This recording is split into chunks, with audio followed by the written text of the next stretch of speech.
Muy buenos días. Es un gusto poder estar aquí y brindar el saludo especial del Ministerio de Educación. Saludo la iniciativa de esta actividad de parte de la universidad.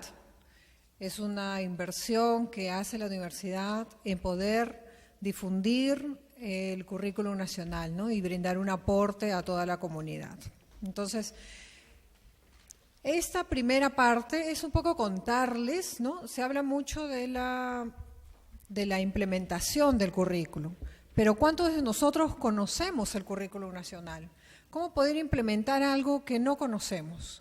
Entonces, en esta primera parte vamos a tener una conversación acerca de lo que es el currículum nacional, más o menos qué es lo que contiene el currículum. Les voy a contar un poco cuál ha sido la construcción de este currículum nacional y entiendo que después va a haber una ronda de preguntas para las dudas que ustedes tengan, ¿no? Entonces,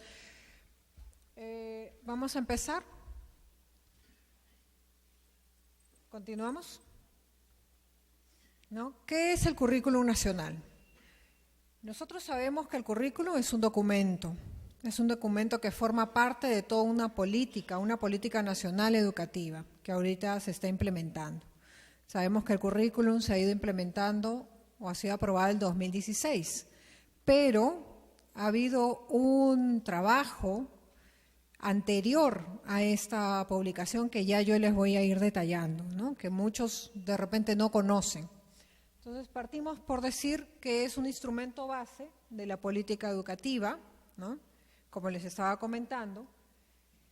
El currículum muestra esa visión de la educación que como todo peruano debemos alcanzar, ¿no? Entonces es importante este documento porque nos da la orientación o nos brinda el norte de hacia dónde estamos dirigiéndonos en educación. ¿Qué tipo de estudiante estamos esperando desarrollar a lo largo de toda esta educación básica que dura 11 años? Pero también el currículum es un documento importante porque, como muchos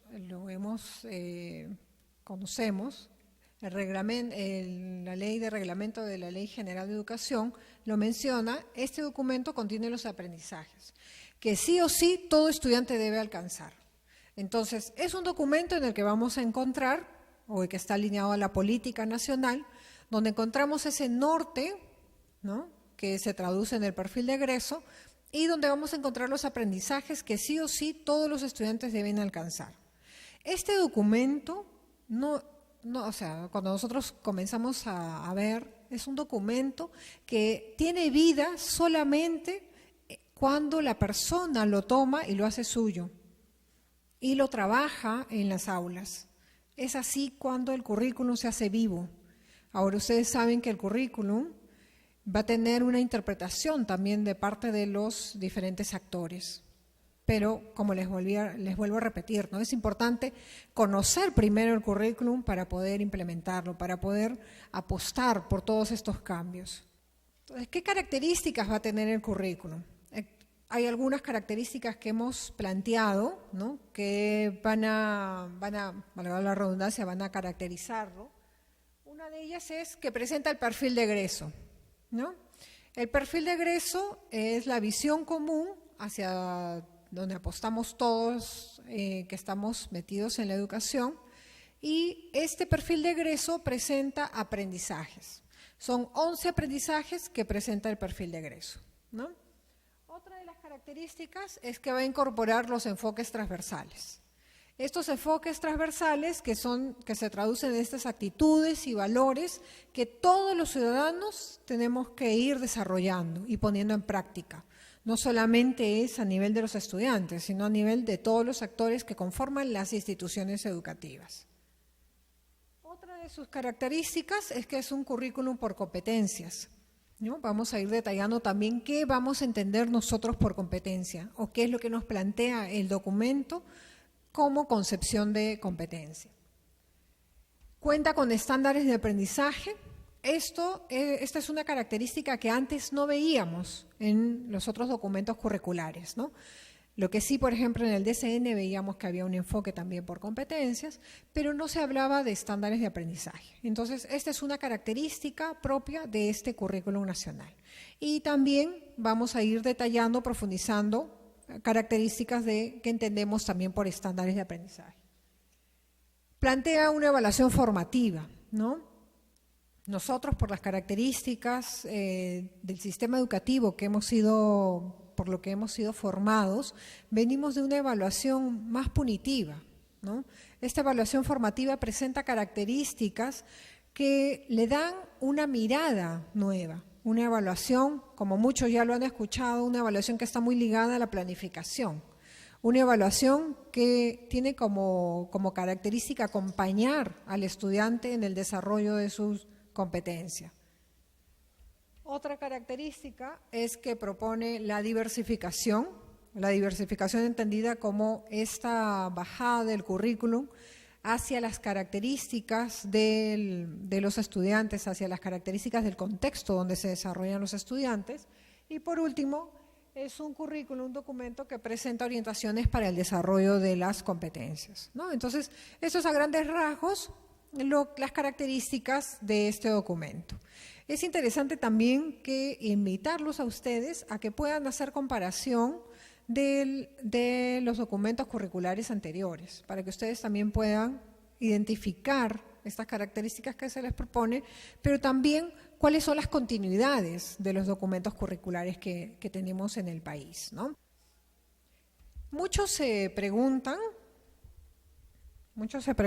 sobre el currículum. Muchos creen que el currículum nació de la nada. Y no es cierto. Para nosotros armar o diseñar un currículum, se tiene que responder a las exigencias nacionales y a las exigencias internacionales. Entonces hablamos de que el currículum responde a tendencias. Una de las tendencias es esta gran producción de conocimiento, ¿no? Es una producción acelerada del conocimiento.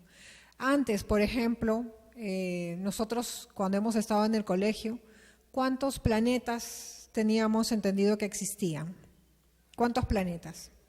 9. Y actualmente, ¿cuántos hemos logrado identificar?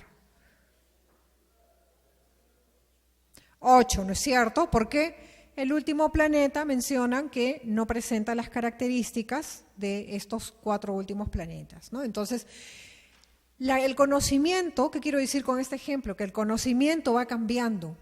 El conocimiento no es un producto acabado. Entonces, el currículum nacional tiene que responder a una de estas tendencias, que es justamente la aceleración de la producción masiva del conocimiento. No podemos, como antes de repente lo hacíamos, una memorización del conocimiento. Eso vemos que ya no sirve. ¿Por qué? Porque justamente lo que mencionaba, el conocimiento va cambiando y lo que nosotros necesitamos hacer es saber cómo producir y cómo adaptarnos a esos cambios. Otra de las tendencias a las que responde el currículum es los nuevos tipos de trabajo. Por ejemplo, ¿qué nuevos tipos de trabajo identificamos actualmente que antes no veíamos? ¿Qué carreras escuchamos ahora que nos asombramos y que decimos, uy, eso en mi tiempo no estaba? ¿Qué carreras? Por ejemplo, la mecatrónica, ¿no? Ingeniero en mecatrónica. Eso antes no lo escuchábamos. Entonces, las características del currículum también dan cuenta de esta exigencia a nivel nacional y mundial, de formar a nuestros estudiantes para adaptarse a estas nuevas carreras que le exige el mundo laboral. El uso masivo de las TIC, ¿no? Y eso lo podemos identificar en nuestra vida diaria. Que levante la mano quien no tiene un celular actualmente, ¿no? Todos nos comunicamos y estamos muy enganchados con la parte tecnológica. Sabemos y vemos en nuestros sobrinos, en nuestros hijos, que ya desde pequeñitos comienzan a manejar la tecnología. Entonces, esa es una exigencia también a la que da respuesta el currículum nacional. Otra es el trabajo, y nosotros lo podemos evidenciar en nuestra propia práctica, del la cantidad de información y el trabajo en colectivo. Las exigencias actuales nos piden ya no un trabajo individual, sino un trabajo en grupo, en pares, en equipos. Entonces, el currículum también da cuenta de esta tendencia. Y por último, la innovación y resolución de problemas, ¿no? Cómo a partir de la educación vamos formando al estudiante a que pueda dar solución a esos problemas de su comunidad, pueda proponer. De repente ustedes dirán, sí, pero muchos de los estudiantes no tienen capacidad para dar solución directa, pero sí pueden ser escuchados por algunos actores que tienen poder de decisión. E incluso vemos, por ejemplo, algunas situaciones, algunos casos de estudiantes que dan solución a los problemas. Por ejemplo, hay un estudiante que ha creado lo de la galleta para la anemia, ¿no? Viendo la situación de su comunidad, él, con ayuda, por supuesto, de diferentes actores, ha podido proponer esta solución, ¿no? Entonces, a eso se quiere llegar y a eso responde de una u otra manera el currículum nacional. Entonces, la idea es poder entender y comprender que el currículum no solamente ha mirado las exigencias nacionales, sino también las exigencias mundiales, y a eso está dando cuenta. Este es un poco lo que les comentaba en un solo sitio. Entonces, contarles, y es bueno que ustedes puedan entender que el currículum no salió de la nada. El currículum tiene una trayectoria de años y que ha ido tomando insumos. ¿Por qué? Porque muchas veces la idea es, no, por ejemplo, las rutas dicen una cosa y el currículum dice otra. Tenemos que comenzar a hilar toda esta trayectoria curricular de documentos curriculares que tiene nuestro país. Nuestro país no tiene mucha experiencia a nivel de la construcción de documentos curriculares, pero sí tenemos que comprender que hay documentos base que han servido para la construcción del currículum, ¿no? Si bien el currículum fue aprobado en 2016, miren desde dónde viene la trayectoria, desde el 2005. Nosotros en el 2005 teníamos diseños curriculares, ¿no?, que estaban desarticulados, porque teníamos un diseño para primaria, uno para inicial y uno para secundaria. Entonces, en este lapso hay un proceso de articulación y ahí ya hay un avance. Ya no miramos por niveles, sino estamos comprendiendo y entendiendo que tenemos que tener un currículum donde se articulen esos 3 niveles. Y ese es un gran paso que hemos dado. Por eso, el 2019 tenemos el diseño curricular nacional. Este diseño curricular nacional, donde se hablan ya de competencias, se habla no se hablaba de enfoques transversales, pero se hablaban de temas transversales, que ahora también vamos a ver las diferencias. Se hablaba de una evaluación también, entonces hay insumos ahí que han ido sirviendo para la construcción. En el lapso del 2010 hacia el 2015 se encuentra en la elaboración de mapas de progreso. Y aquí contarles un poco la historia, es que el Ministerio delega la responsabilidad al CINEACE y el CINEACE asume esta responsabilidad, pero siempre en coordinación con el Ministerio de Educación. Entonces fue un trabajo, miren, todo este lapso de tiempo, desde el 2010 hasta el 2015, para la elaboración de los estándares de aprendizaje, ¿no? Entonces, ha sido un trabajo bastante técnico, ha sido un trabajo bastante riguroso para poder contar actualmente con los estándares de aprendizaje que son un elemento del currículum nacional. El 2012, ustedes recordarán, ahí hay 2 hitos. Tenemos por un lado el marco curricular, ¿no?, que fue un documento donde se hablaban de ya aprendizajes que eran priorizados. Y tenemos lo que muchos conocemos que son las rutas de aprendizaje, ¿no? Que las rutas de aprendizaje, aquí aclarar un punto, no es una herramienta, no es un documento curricular como el diseño curricular o el currículum, no tiene ese nivel, pero fue una herramienta que sirvió y que sirve a muchos docentes. Algunas personas preguntan si se puede seguir usando las rutas. ¿Ustedes creen que podemos seguir usando las rutas? ¿Sí? Claro que sí. Mientras el docente tenga la mayor cantidad de herramientas que les pueda servir, él lo puede usar. ¿Por qué? Porque las rutas lo que contenían son ejemplos y él puede seguir mirando esos ejemplos. Claro, nosotros tenemos ahí que hacer una observación que las rutas respondían a la RM 199, que modificaba parcialmente el diseño curricular, ¿no? Que es otro hito también importante. Y desde el 2015 al 2016 hubo una etapa final de ajuste curricular para que posteriormente, el 2016, ya tuviéramos la aprobación del currículum nacional. Entonces, miren la historia para poder contar con este documento actualmente. No es de un año, no es de 2 años, viene de una construcción que tiene como base documentos curriculares que vienen desde el 2005. Entonces, miren cuántos años, son cerca de 9 años para su construcción. Entonces, esa es una idea clave que ustedes tienen que tener, ¿no? La construcción del currículum nacional se basa en los instrumentos curriculares que ya tenía el país y que consolida y que de una u otra manera ordena, ¿no?, todas esas ideas que ya estaban contempladas en estos documentos. Entonces ahora miremos qué tiene este currículum nacional. Por un lado, tiene el norte, que está traducido, o lo que denominamos nosotros la visión, que está traducido en el perfil de egreso, ¿no? ¿Recuerdan algunos aprendizajes del perfil de egreso?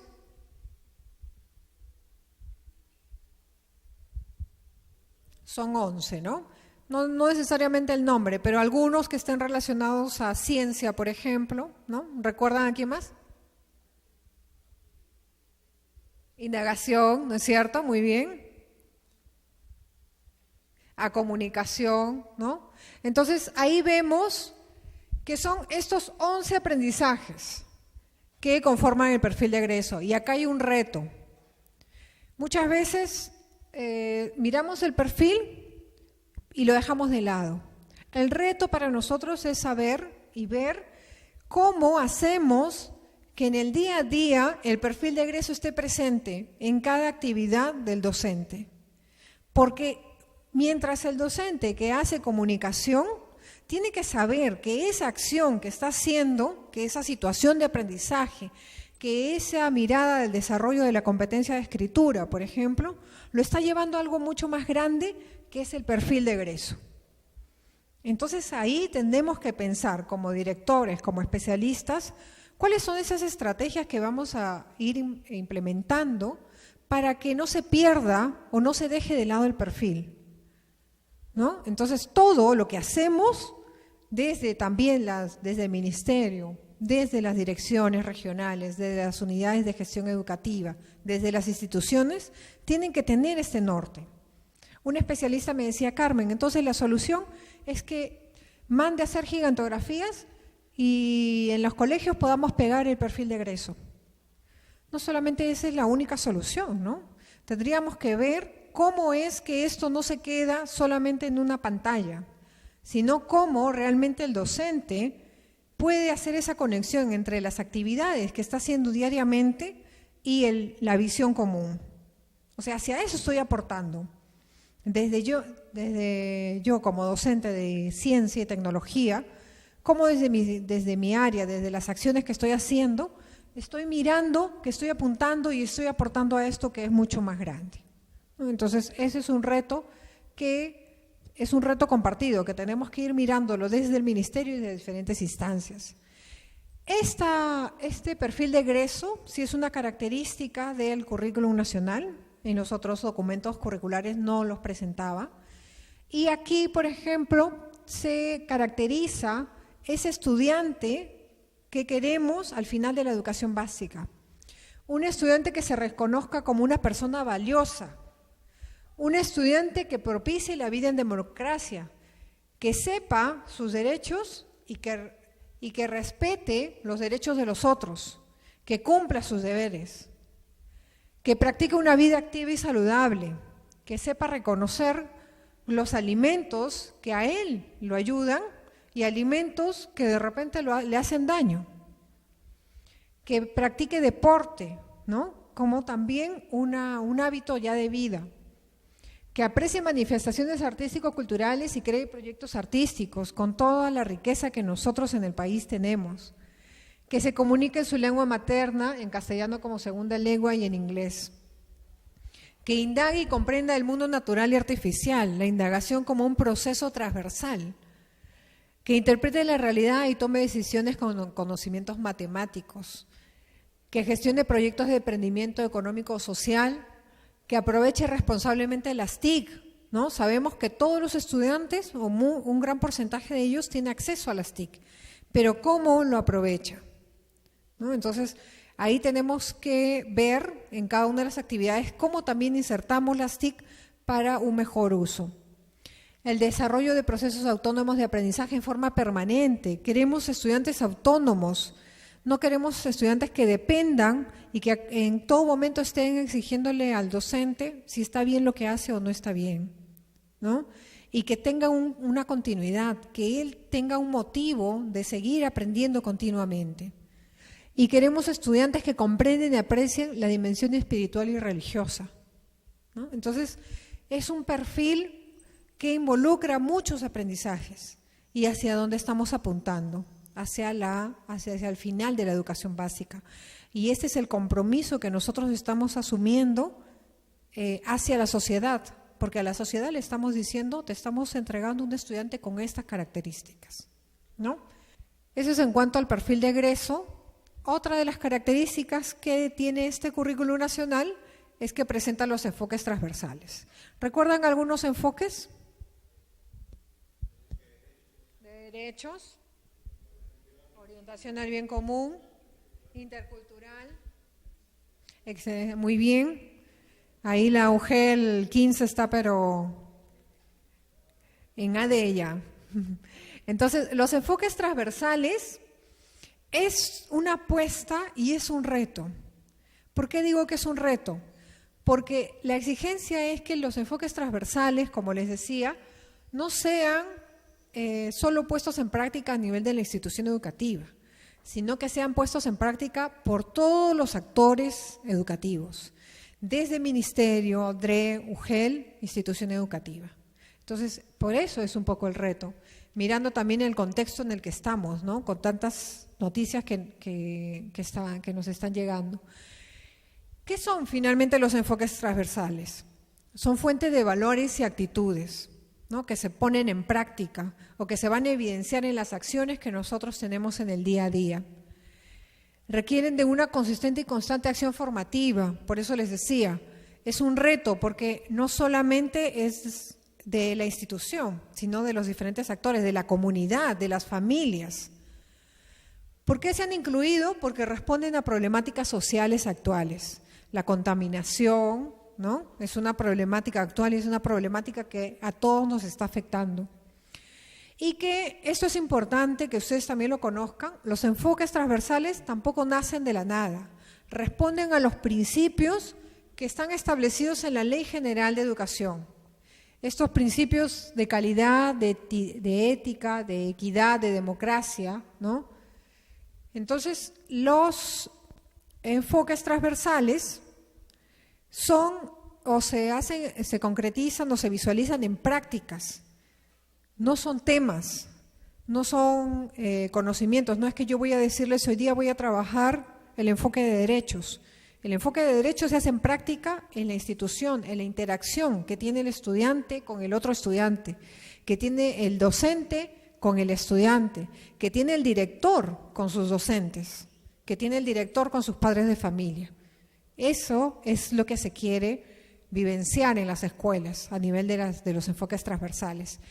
Y entender que los enfoques transversales yo los puedo planificar dentro de mis sesiones de aprendizaje, pero también que pueden darse o pueden ir aplicándose o desarrollándose en situaciones que no están planificadas. Por ejemplo, en una situación de recreo, veo dos chicos que están peleándose, yo intervengo, ¿no? Y desarrollo también situaciones que movilicen los enfoques transversales, ¿no? O, por ejemplo, el hecho de cuidar el kiosco escolar, que el kiosco venda comida saludable, también se pone en práctica los enfoques transversales. O el hecho de poder poner en el patio diferentes espacios donde puedan intervenir no solamente los niños, ¿no? Porque lo que se ha visto es que de repente en el patio yo lo que hago es una cancha de fútbol nada más. ¿Y dónde quedan las niñas? ¿No? Entonces es ir pensando también en las diferentes necesidades de mis estudiantes. Los enfoques transversales, como bien decían por aquí, uno de ellos es de interculturalidad, ¿no? El enfoque ambiental, de derechos, de atención a la diversidad, de orientación al bien común, el de la búsqueda de la excelencia y el enfoque de igualdad de género.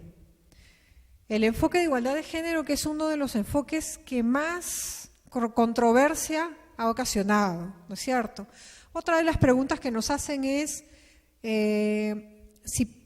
la pregunta es si nosotros, como institución se refiere, podemos desarrollar el enfoque de igualdad de género, ¿no? La pregunta la hacen a raíz de todos estos problemas de la demanda que tenemos. La respuesta es que los enfoques transversales, los 7 enfoques transversales, se ponen en práctica. Lo que está en discusión actualmente es una parte de la definición de del enfoque de género.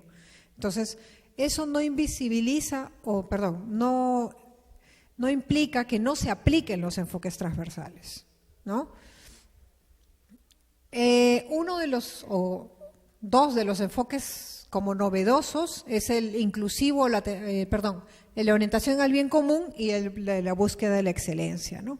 Pero que en el fondo lo que buscan básicamente es que ese ciudadano siempre busque mejorar, ¿no? En el primer caso, el de búsqueda de la excelencia, y el otro de orientación al bien común es, como su nombre lo dice, es buscar que todos, o sea, buscar que como ciudadano yo mire que todos estemos bien, ¿no es cierto? Pensar también en el otro. Entonces, eso en relación a los enfoques transversales. Hay definiciones claves, son 4 definiciones claves que trae el currículum nacional, ¿no? ¿Recuerdan algunas? A ver, por allá al fondo, ¿recuerdan algunas de estas definiciones? Perfecto. Las 4 definiciones claves del currículum nacional, ¿correcto? Entonces, sí es interesante y es una idea que no son definiciones sueltas, sino son definiciones que se encuentran muy relacionadas.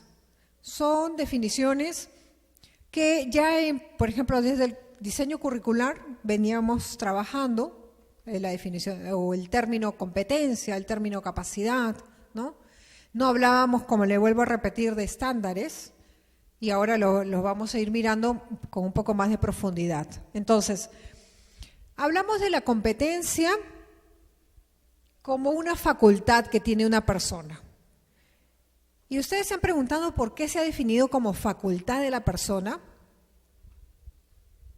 ¿Por qué no le pude definir como una característica, sino como una facultad? ¿Qué quiere decir ese término, facultad? Que es inherente. Quiere decir que todos tenemos competencias.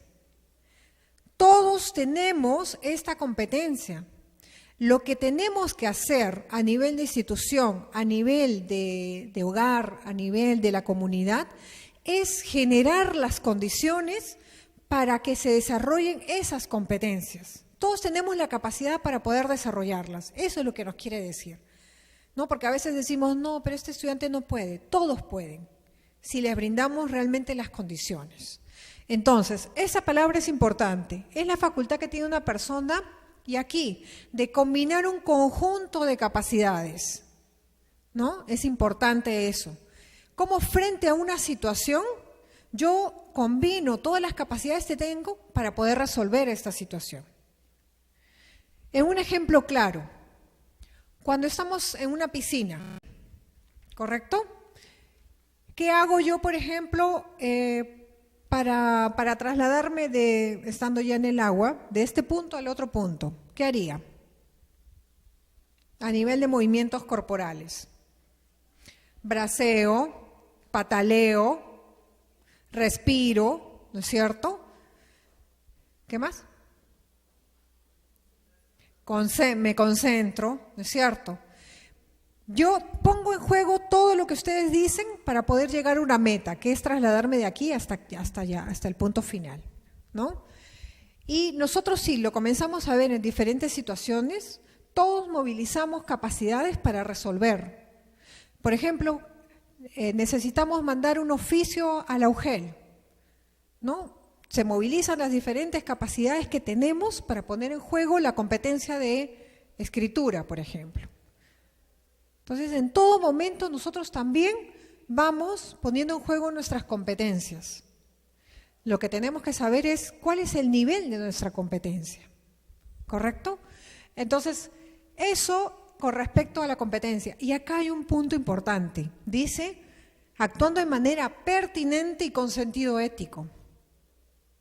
Yo puedo ser muy competente, ¿no? Puedo ser un ingeniero muy competente que ha creado, por ejemplo, una máquina, pero que yo sé que puede contaminar a la población donde se va a aplicar esta maquinaria. Entonces, yo puedo ser muy competente, pero éticamente no estoy considerando a la comunidad las implicancias que esto pueda tener. Entonces, este componente es importante. El currículum nos dice que no solamente manejar o movilizar habilidades, conocimientos, sino también valores para que yo pueda definir a esta persona como competente.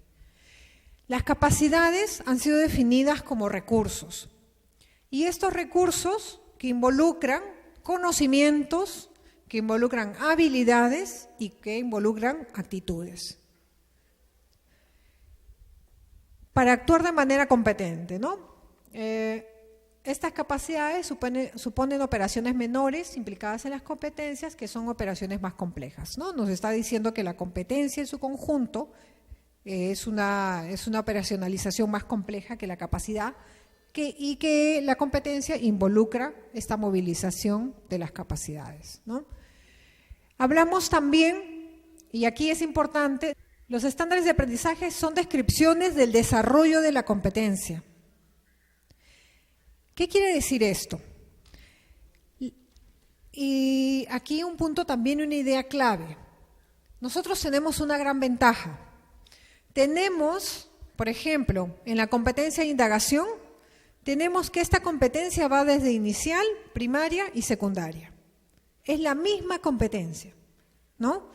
En el caso, por ejemplo, de un docente de secundaria, ¿qué es lo que tiene que manejar? ¿Qué implica la competencia de indaga? ¿Cuáles son las capacidades?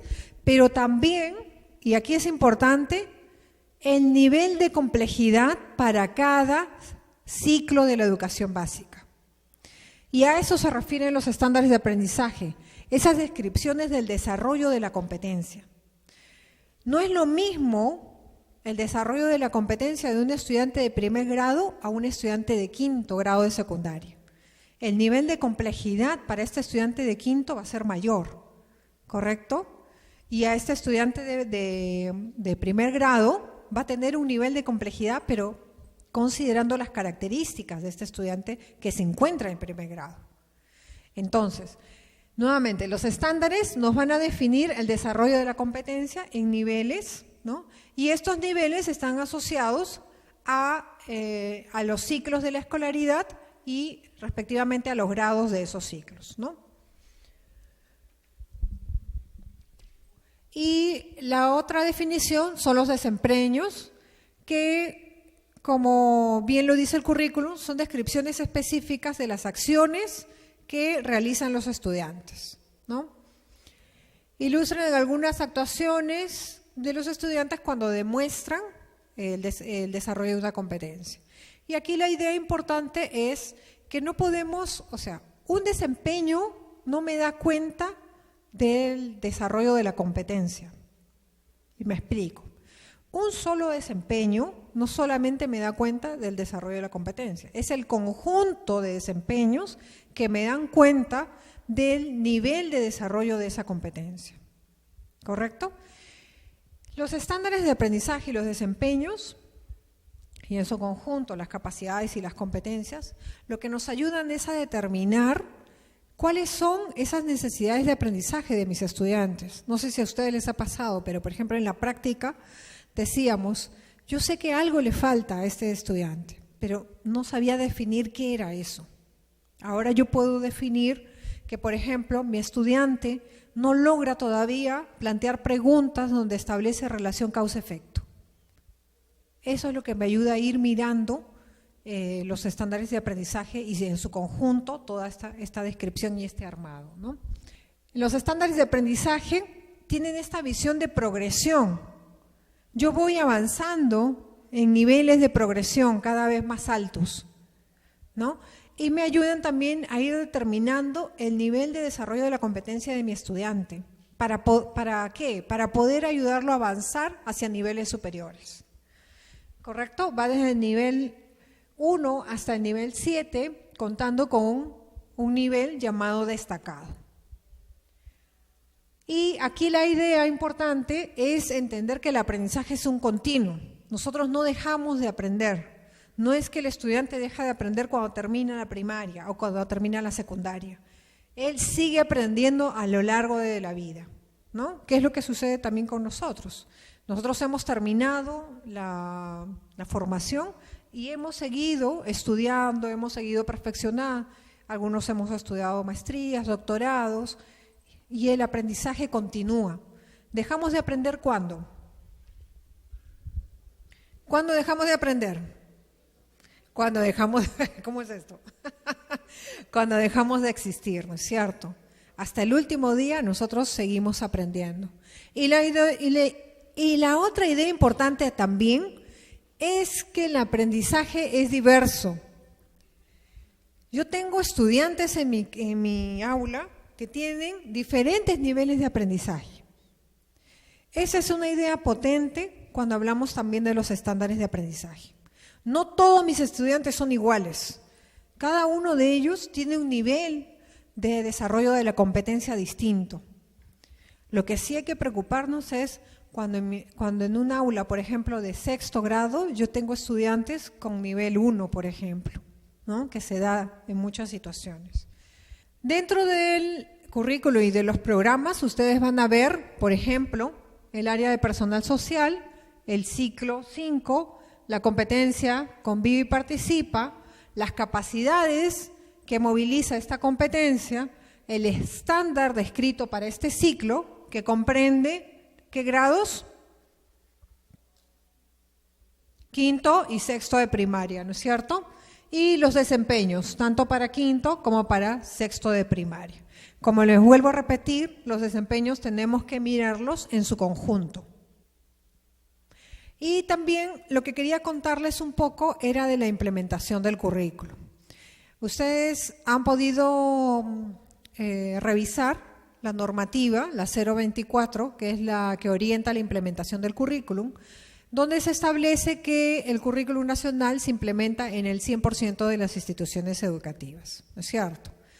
Pero quería contarles que esta implementación también tiene una historia.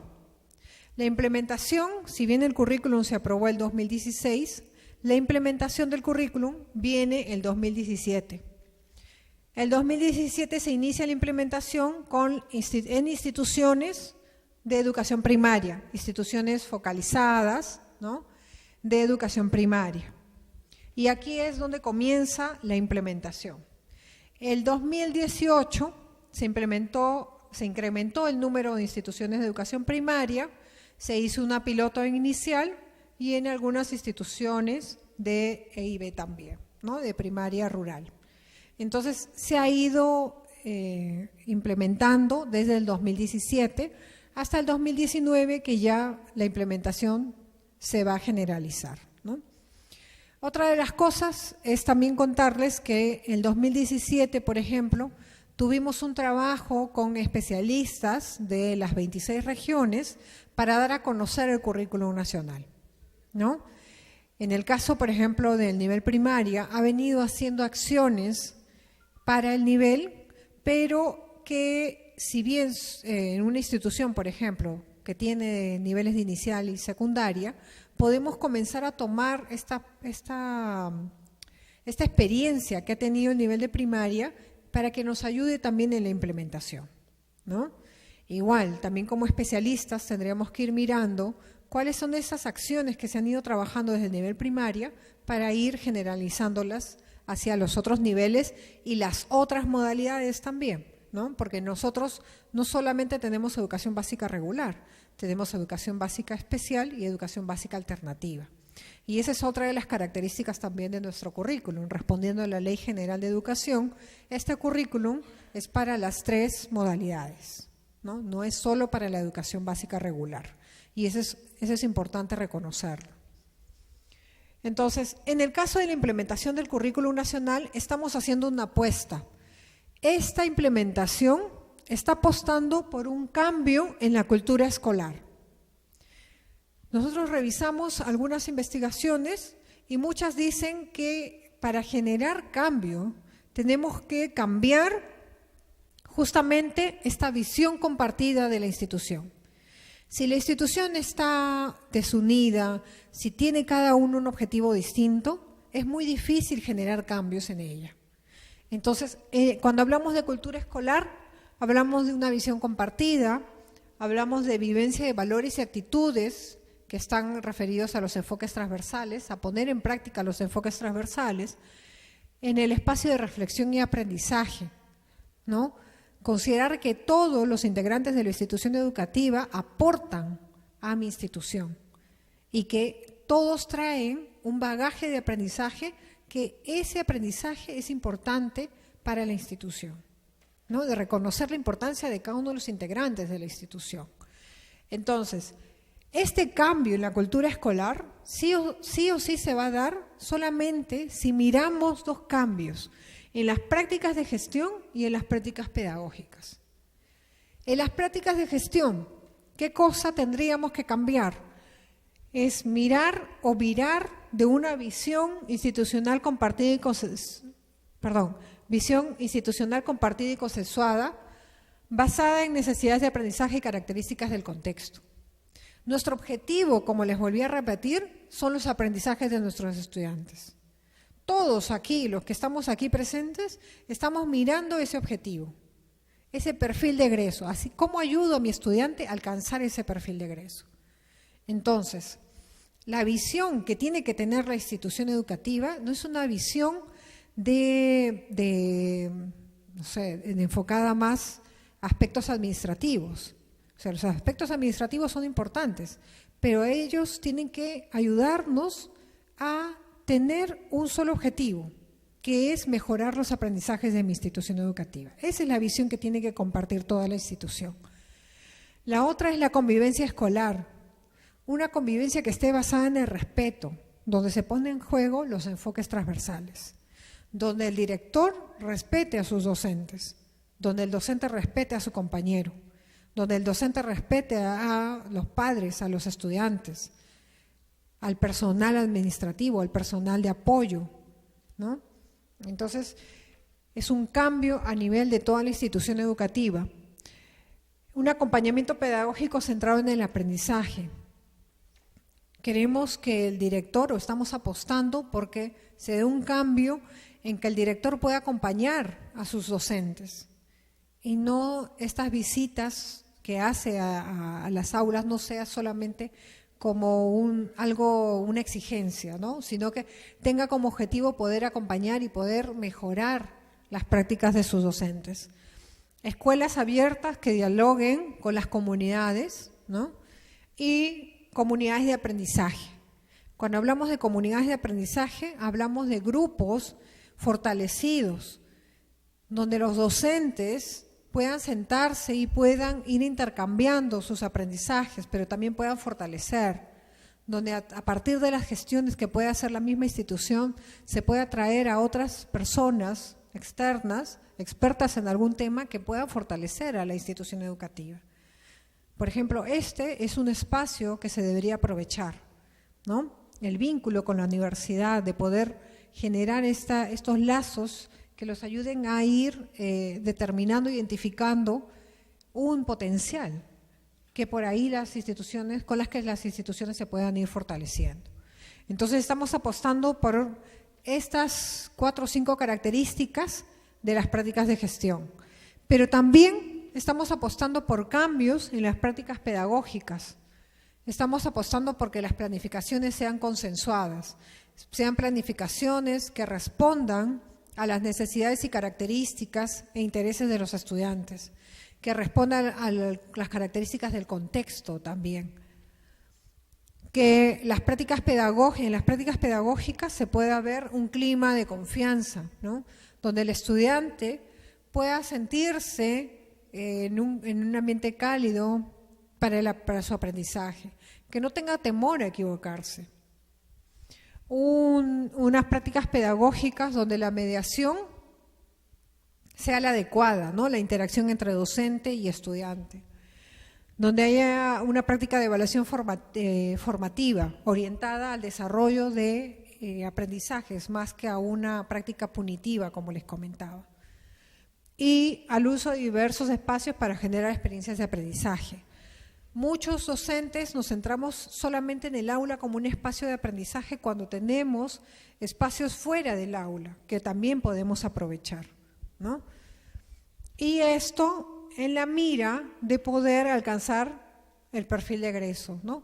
Donde tenemos estudiantes proactivos, éticos, estudiantes autónomos, estudiantes que respetan los derechos de los demás, que conocen sus derechos, que desarrollan o ponen en práctica sus deberes también, ¿no? Entonces, esto es un poco la apuesta que se está haciendo para la implementación del currículo. Un cambio en la cultura escolar, que implica un cambio en la gestión y un cambio en las prácticas pedagógicas. ¿Correcto? Entonces, esa es un poco la apuesta que se está generando. Y, por último, contarles que a nivel de la implementación tenemos algunas líneas que hemos ido enfatizando. Estamos enfatizando, nosotros hemos ido mirando un poco lo que se ha ido haciendo en la implementación y estábamos centrados muchos en la asistencia técnica. Lo que estamos planteando es en esta implementación que podamos tener otras líneas que nos ayuden en su conjunto a lograr una adecuada implementación del currículo. Entonces, ahí estábamos viendo que una de las líneas importantes que también tenemos que ir profundizando o ir desarrollando son las políticas y normativas, que nos ayudan a dar sostenibilidad a la implementación. La asistencia técnica y formación, que es algo que hemos ido desarrollando, el recurso educativo, poder brindar herramientas a los docentes, a los directores, para que conozcan del currículum, pero para que conozcan también estrategias que ayuden a generar estos cambios en sus instituciones educativas. La comunicación e incidencia. Es importante comunicar, por ejemplo, los beneficios o las ventajas que tiene el currículum nacional a los padres de familia. ¿Por qué es que estamos apostando por el currículum? Eso lo tiene que también saber la comunidad, el padre de familia que envía a su hijo a la escuela. El monitoreo y evaluación, que nos va a permitir recoger información sobre el avance de la implementación para tomar decisiones, para poder alertar si las acciones que estamos haciendo, que estamos desarrollando, son realmente las más efectivas o si necesitamos hacer cambios en las acciones que estamos proponiendo. Y por último, la sistematización de investigación. Este es un punto débil en cada una de las instancias, ¿no? Porque nosotros producimos diariamente conocimiento o tenemos algunas prácticas, pero no las sistematizamos. Por ejemplo, los docentes que planificamos, ¿cuántos años venimos planificando? Esa es una práctica que tenemos que ir sistematizando. ¿Por qué? Porque, por ejemplo, yo planifico, yo valido esa planificación en aula, la reajusto y tengo un documento mucho más validado. Pero ¿cuántos de nosotros validamos las estrategias que han ido funcionando? podríamos escribir un libro de repente, ¿no? Pero esa práctica no se realiza. En un momento se trató de impulsar esto de la investigación-acción, pero se quedó ahí nada más, ¿no? Entonces, y también repensar y remirar cuántos de nosotros, después de publicar la tesis, hemos ido haciendo más publicaciones. ¿Cuántas otras investigaciones hemos realizado, ¿no? Teniendo un campo tan rico como el que tenemos a nivel de institución, a nivel de DRE, a nivel de UGEL, a nivel de ministerio, ¿no? Entonces es una línea que también consideramos importante poder comenzar a impulsar.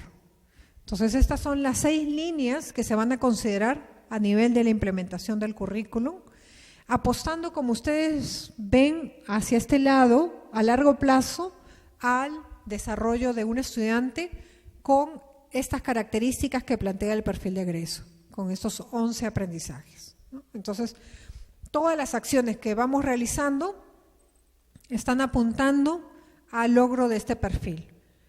Y para lograr este perfil, si hacemos un retroceso, necesitamos cambios en las instituciones educativas, principalmente, pero no solamente en ellos, sino también en cada uno de los actores, DRE, UGEL, instituciones educativas, dentro de las instituciones, los directores, los docentes, los padres de familia, ¿no? Y así vamos mirando cómo llegamos realmente al objetivo. Entonces, esto es un poco a grandes rasgos lo que queríamos compartir acerca un poco de lo que es el currículum y lo que es y lo que será la implementación del currículum, ¿no? Los invito a que podamos entrar a la página del Ministerio. En la parte de la página del Ministerio hay un link que dice Currículum Nacional. Dentro de ese link ustedes van a encontrar algunos recursos como un video que habla del perfil de egreso y otro video de enfoques transversales.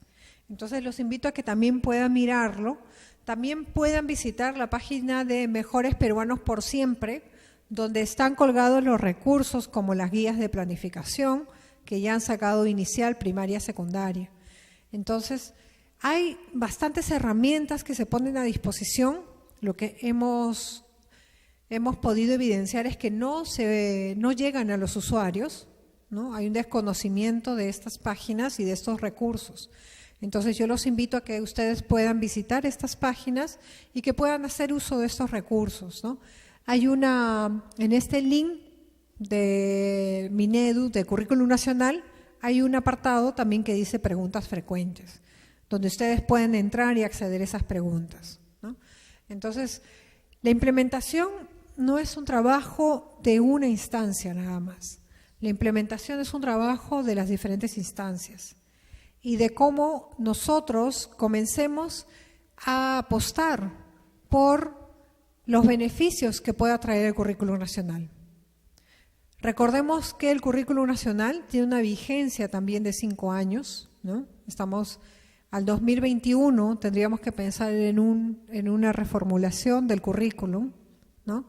Pero tenemos un lapso de tiempo para seguir aplicándolo y tenemos que seguir empoderándonos de este documento.